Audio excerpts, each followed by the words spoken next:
Hello বন্ধুরা, তোমরা সবাই কেমন আছো? আশা করছি ভালো আছো। সকাল সকাল চলে আসলাম ছোট্ট একটি নতুন ব্লগ নিয়ে। তো আমার হাতে দেখতে পাচ্ছ, এটা কি ঢেঁকি শাক।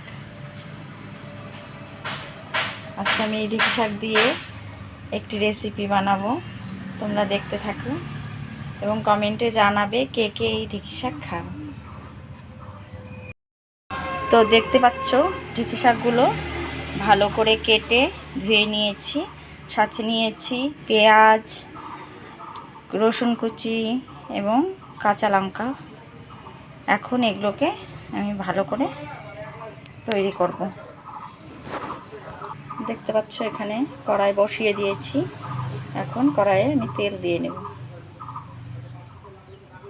কড়াইয়ে তেল দিয়ে দিলাম, তেলটা একটু গরম হোক।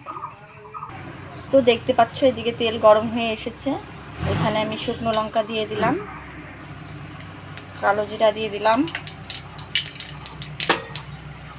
এখন এগুলোকে নেড়ে চেড়ে এর মধ্যে পেঁয়াজ কুচি, রসুন কুচি, কাঁচা লঙ্কা দিয়ে দিলাম। এখন ভালো করে নেড়ে চেড়ে একটু লাল লাল করে ভেজে নেব।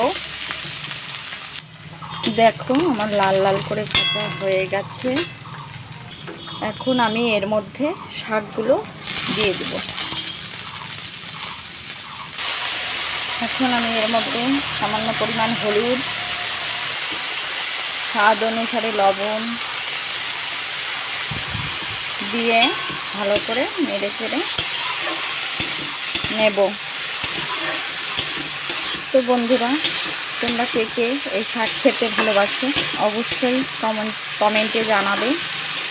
আর কার অঞ্চলে কী ভাষায় এই শাকের নাম কি, এই শাকের নাম কি বলো তাও জানাবে আমাকে কমেন্টে। আমার কিন্তু এইভাবে ঢেঁকি শাক ভেজে খেতে খুবই ভালো লাগে। তোমাদের কেমন লাগে অবশ্যই আমাকে। শাকটা যেন ভালো করে সেদ্ধ হয়ে যায়, তাই আমি ঢাকনাটা দিয়ে দিলাম। কিছুক্ষণ ঢাকনা দিয়ে ঢাকা থাকুক, তারপরে আবার উঠিয়ে নেব। তো দেখতে পাচ্ছ ভাজা প্রায় হয়েই এসেছে। আমার এই ভাজা দিয়ে ভাত খেতে খুব ভালো লাগে। আমি এই ভাজা দিয়েই সম্পূর্ণ ভাত খেয়ে নেব, আর কিছুই লাগবে না। যাই হোক, তোমাদের কেমন লাগে কমেন্টে জানাবেন। হয়েই এসেছে, এখন আমি নামিয়ে নেব। তো দেখতে পাচ্ছ আমার ভাজা রেসিপি রেডি। তোমরা কে কেমন করে খাও আমাকে অবশ্যই কমেন্টে জানাবে। আর আমার ভিডিওগুলো কেমন লাগছে দয়া করে জানাবে।